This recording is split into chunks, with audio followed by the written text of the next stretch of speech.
What is happening in the world today? Hello from Dubai. So the ceasefire between Iran and Israel appears to be holding for now. Civilians in those two countries have returned to some sense of normality today after 2 weeks of total upheaval. So fragile ceasefire, but good news at the moment in terms of it holding.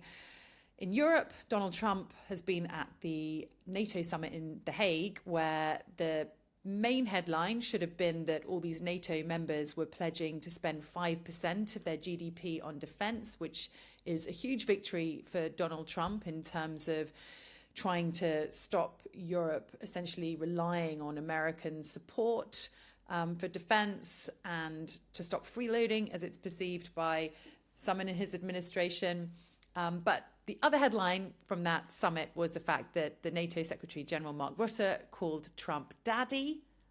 It was a bit weird, wasn't it? Did you see that? I think it was well intended. It was designed to flatter Trump and paint America as the protector of all these NATO countries, but perhaps it was the wrong choice of word. It may haunt him. Anyway, it's something that people have had a big chuckle about, especially Marco Rubio, if you saw the press conference.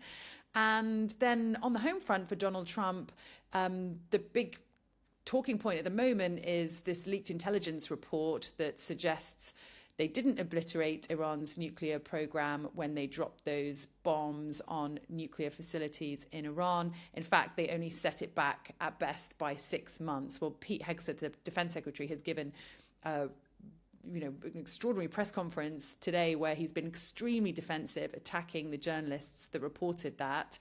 And the reality is we still don't know. We won't know until there's been a full assessment on the ground of the damage done. But certainly it's causing a lot of friction in Washington.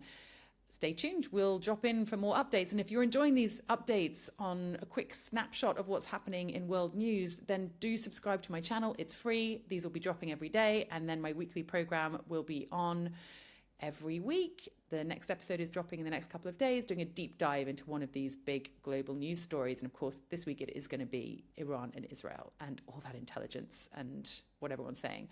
Okay, see you soon.